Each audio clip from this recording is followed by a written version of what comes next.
Good morning student, welcome to Maqam online classes. बच्चों, कल हमने एल्गोरिदम की जटिलता के बारे में पढ़ा था कि एल्गोरिदम की जटिलता किसे कहते हैं। आज हम आगे बढ़ रहे हैं।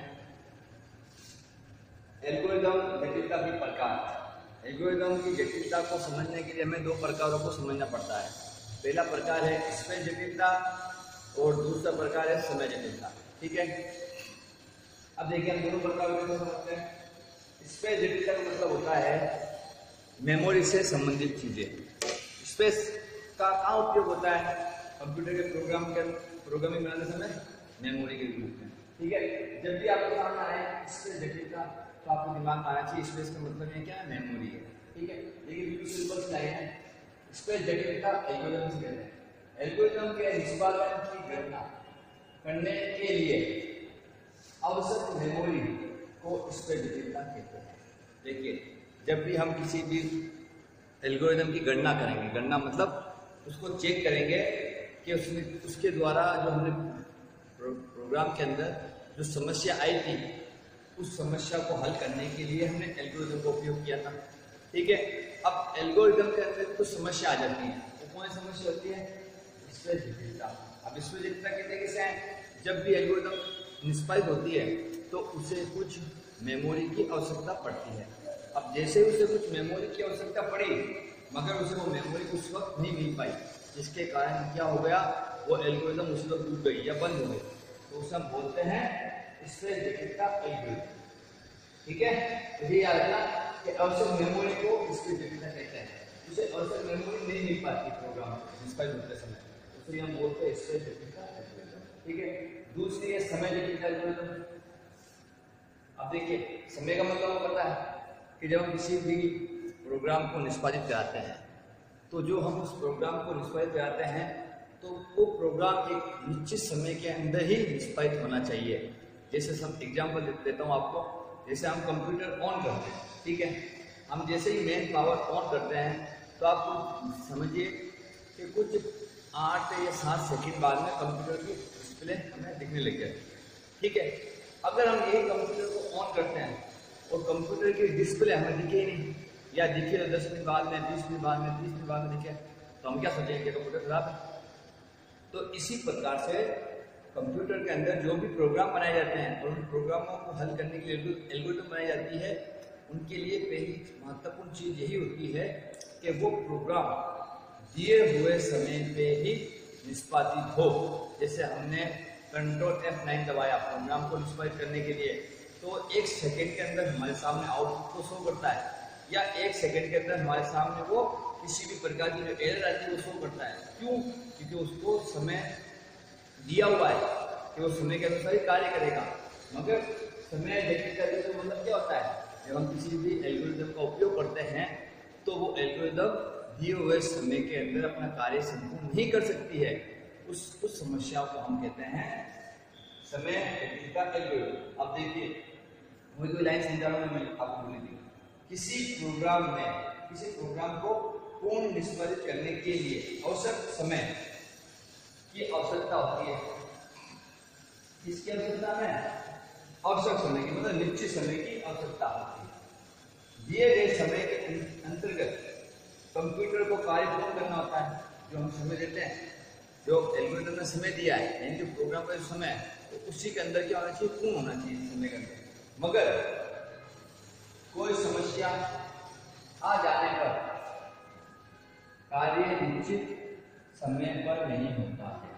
अगर क्या होता है, कोई समस्या आ जाती है, चाहे स्पेस की समस्या आ गई या और किसी प्रकार की समस्या आ गई, तो क्या होता है, वो कार्य हमारा यानी हमारा प्रोग्राम सही समय पर निष्पादित नहीं हुआ। तो जब सही समय पर निष्पादित नहीं होता है तो इस समय क्या बोलते हैं? समय जटिलता बोलते हैं। बस आपको इतना ध्यान रखना है कि किसी भी प्रोग्राम को निष्पादित करते समय जो समय की समस्या आती है, मतलब दिए हुए समय पर प्रोग्राम निष्पादित नहीं होता है, उसे हम बोलते हैं समय जटिलता। ठीक है, अभी हमारा चैप्टर समाप्त हो गया है। अब आगे देखिए, हम पढ़ेंगे लघुराज का प्रश्न उत्तर। जो चैप्टर नंबर 1 के कुछ प्रश्न उत्तर हम देखते हैं। पहले है लघुराज। पहला प्रश्न क्या था? देखिए, डेटा स्ट्रक्चर क्या है? जब भी आपके सामने आए डेटा स्ट्रक्चर क्या है तो परिभाषा दिखाई दे आपको समझ कोई लिखनी है, आपको समझा दिया है। मतलब चैप्टर नंबर 1 के अंदर ही मैंने स्टार्टिंग में आपको बताया था डाटा स्ट्रक्चर, ठीक है। अब वो पूछा कि डाटा स्ट्रक्चर क्या है, तब भी आपको कोई परिभाषा लिखनी है, या पूछा डाटा स्ट्रक्चर को समझेंगे तब भी कोई परिभाषा लिखनी है आपको, ठीक है। तो ये समझिए डाटा स्ट्रक्चर को परिभाषित कीजिए, तब भी आपको वही परिभाषा लिखनी है, तो डाटा स्ट्रक्चर में आपको लिखा ही है। दूसरा देखिए क्वेश्चन क्या है, एक एल्गोरिथम की कुशलता के लिए दो प्रमुख उपाय क्या होता है। देखिए कुशलता क्या होती है, उसके काम करने का तरीका, कि वो एल्गोरिथम अपने काम को कितनी अच्छी तरीके से करती है, उसे बोलते हैं कुशलता। अब मैंने बताया था कि एल्गोरिथम किसके द्वारा काम करती है, पहले आपको समझा दिया था। एल्गोरिथम हमेशा अपने प्रकारों के अनुसार ही कार्य करती है, और प्रकार कौन कौन से होते हैं आपके सामने, इसमें जटिलता और समय जटिलता, ये वाला इसमें जटिलता और समय जटिलता के अनुसार ही कार्य करती है। तो इसका उत्तर क्या होगा, एक एल्गोरिथम की कुशलता के लिए दो प्रमुख उपाय क्या होता है, ये दो प्रमुख उपाय हैं, एक तो समय जटिलता एल्गोरिथम और दूसरा इसमें जटिलता एल्गोरिथम। जब भी एल्गोरिथम को कुशलता पूछे या इसके प्रकारों पूछे तो आपको दो नाम ही याद रखना है, ठीक है। आगे देखिए समय जटिलता क्यों महत्वपूर्ण है। अब देखिए समय जटिलता क्यों महत्वपूर्ण होगी, क्योंकि हमको पता है कि जब भी हम कंप्यूटर यूज करते हैं या कंप्यूटर के अंदर कोई भी फंक्शन यूज कर रहे हैं या कंप्यूटर में कोई प्रोग्राम बना रहे हैं, कुछ सॉफ्टवेयर बना रहे हैं, या किसी टाइप का हमने कोई एप्लीकेशन डाउनलोड करी है, हम उसे देख रहे हैं या हम उसमें वर्किंग कर रहे हैं, तो वो उसी समय पर ऑन होती है या ऑफ होती है जब हम चाहते हैं।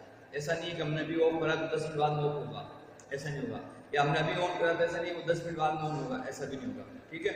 समय जटिलता कंप्यूटर के अंदर बहुत महत्वपूर्ण है, क्योंकि इसके अनुसार ही यूजर अपने कार्य को करते हैं। जैसे आप देखिए मोबाइल आप यूज कर रहे हैं, आपने कोई भी सॉफ्टवेयर डाउनलोड करना चाह रहे हैं, आपने जैसे उस डाउनलोड का ऑप्शन पे क्लिक करा तो उसी वक्त आपको दिखाती है डाउनलोड हो रहा है, ठीक है, उसी समय दिखाता है आपको। ऐसा तो नहीं है कि आपने डाउनलोड के लिए क्लिक करा, ठीक है, और वो बता ही नहीं रहा आपको, या बता रहा है तो 10 मिनट बाद बता रहा है, 20 मिनट बाद बता रहा है। तो ये चीज़ जब भी आती है तो वो समस्या हमारे सामने लेकर आती है। तो हमें ध्यान रखिए समय जटिलता क्यों महत्वपूर्ण है। देखिए इसके द्वारा दी गई एल्गोरिथम की समस्या को एक निश्चित समय अवधि में निष्पादित कर दिया जाता है। देखिए भाई समय जटिलता का महत्वपूर्ण क्या है, मेन चीज कि जो प्रोग्राम के अंदर समस्या आ रही है उसको क्या करता है, एक निश्चित समय अवधि में निष्पादित कर दिया जाता है, इसलिए समय जटिलता महत्वपूर्ण है। कैसे याद रखिए, समय जटिलता के द्वारा एक निश्चित समय अवधि में निष्पादित कर दिया जाता है। इसे निष्पादित कर दिया जाता है किसी भी प्रोग्राम को, किसी भी सॉफ्टवेयर को, किसी भी प्रोग्राम के अंदर आने वाली समस्या को एक निश्चित समय के अंदर ही निष्पादित करना होता है, उस समय हम समय जटिलता का उपयोग करते हैं, ठीक है। अब आगे देखिए इसके बाद में रैखिक या रैखिक डाटा स्ट्रक्चर के उदाहरण दीजिए। अब देखिए रैखिक डाटा स्ट्रक्चर के उदाहरण कौन से हैं, जो हमने डेटा स्ट्रक्चर को वर्गीकरण करते समय पढ़ा था, या डेटा स्ट्रक्चर के प्रकारों को पढ़ा था। तो हमारे सामने आया था रैखिक और एक आरैखिक या गैर रैखिक भी बोलते हैं।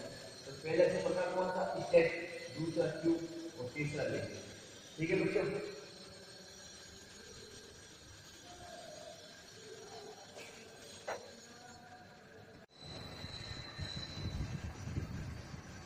देखिए बच्चों आगे जो हमारा था वो है निबंधात्मक प्रश्न में 3 नंबर या 4 नंबर का आएगा क्वेश्चन, उसका आंसर हमें कैसे लिखना समझाता हूँ मैं। देखिए पहला क्वेश्चन क्या है, स्पेस जटिलता की गणना की जा सकती है। जब आपको पता है स्पेस जटिलता की गणना, मैंने आपको समझाया था कि स्पेस जटिलता की गणना हम मेमोरी के आधार पर करते हैं। अब मेमोरी के आधार पर स्पेस जटिलता की गणना कैसे होती है, तो देखिए जब भी हम कोई प्रोग्राम बनाते हैं तो हम उसके अंदर जो प्रकार के डाटा टाइप काम में लेते हैं उनके मानों को हम कंप्यूटर की मेमोरी में सम्मिलित करते हैं। जब उनके मान कंप्यूटर की मेमोरी में सम्मिलित होते हैं उसी के आधार पर हम स्पेस जटिलता की गणना करते हैं। जैसे समझिए कैरेक्टर है, डाटा टाइप है, अगर हमने कोई भी कैरेक्टर डाटा टाइप लिया है काम में तो उसमें जो भी बाइट है वो किस में आएंगे, 1 बाइट का है, ठीक है। कैरेक्टर के इंटीजर काम में ले रहे हैं तो इंटीजर में 2 बाइट काम आएगी, ठीक है। अगर हम फ्लोट ले रहे हैं तो फ्लोट में 4 बाइट काम आएगी, उसी प्रकार से बच्चों आप समझिए कि देखिए इस पे जितने गणना करने के लिए हमें विभिन्न प्रकार के डाटा टाइप्स के मान को मेमोरी में संग्रहित करके मेमोरी की गणना की जाती है। सबसे सिंपल सी लाइन है, हम विभिन्न प्रकार के डाटा टाइप के मानों को कंप्यूटर की मेमोरी में संग्रहित करेंगे। कंप्यूटर की मेमोरी संग्रहित होने के बाद में उस मेमोरी की हम क्या कर लेंगे, गणना कर लेंगे। गणना मतलब क्या होता है, कैलकुलेशन कर लेंगे, हम उसकी जोड़ कर लेंगे। ठीक है, जब हमारे पास जोड़ हो जाएगी, गणना हो जाएगी, उसी को हम क्या बोलेंगे, स्पेसिफिक। ठीक है, आगे देखिए, अब हमें यही इसका आंसर था, अगर हमने इस क्वेश्चन को थोड़ा बढ़ाया कि निम्नांतर लिखना है, हमने क्या बता रहा है आगे, मेमोरी की गणना डेटा टाइप के मान और ऑपरेटिंग सिस्टम पर निर्भर करती है। अब देखिए डाटा टाइप का मान कौन सा, अभी मैंने बताया डाटा टाइप का मान अलग अलग होता है, जैसे इंटीजर का मान अलग है, कैरेक्टर का मान अलग है, फ्लोट का मान अलग है। ठीक है, अगर मैं यूजर डिफाइंड डाटा टाइप के साथ में काम में ले रहा हूँ उनको, तो इनका मान अलग हो जाता है। अगर मैं इंटीजर, कैरेक्टर, फ्लोट को डायरेक्ट डाटा टाइप के साथ में काम में ले रहा हूँ तो उसका मान अलग हो जाता है। ठीक है, तो इस पर निर्भर करती है गणना डाटा टाइप के मान पर। और दूसरा ऑपरेटिंग सिस्टम पर। अब ऑपरेटिंग सिस्टम पर कैसे निर्भर करेगी कि देखिए कोई ऑपरेटिंग सिस्टम है हमारा 16 बीट का, कोई हमारा ऑपरेटिंग सिस्टम है 32 बीट का, कोई ऑपरेटिंग सिस्टम है हमारा 64 बीट का, कोई 122 बीट का। तो ऐसे अलग अलग ऑपरेटिंग सिस्टम के मानों पर निर्भर करता है। जैसे देखिए अगर किसी का 32 बीट का ऑपरेटिंग सिस्टम है, ठीक है, तो उस पर कार्य करने की क्षमता क्या होती है, थोड़ी धीरे होती है, तो धीरे धीरे कार्य होता है। किसी 32-64 बीट का ऑपरेटिंग सिस्टम है तो उस पर काम थोड़ा और फास्ट होगा, किसी 32 बीट का है तो कम हो जाएगा। तो इस पर निर्भर करता है ऑपरेटिंग सिस्टम के ऊपर। ऑपरेटिंग सिस्टम क्या होता है, हमारे कंप्यूटर की क्षमता होती है। ऑपरेटिंग सिस्टम के अंदर किस क्षमता का ऑपरेटिंग सिस्टम है, उसके अंदर कितनी बाइट यानी कितनी मेमोरी लेने की क्षमता होती है, तो इसके ऊपर इस पर जटिलता निर्भर रहती है। आगे देखिए इसके उदाहरण आता है, उदाहरण देखिए तो बाइनरी सर्च और क्विक सर्च, क्विक सोर्ट, दो उदाहरण है। तो बाइनरी सर्च और क्विक सोर्ट इसके दो उदाहरण हैं।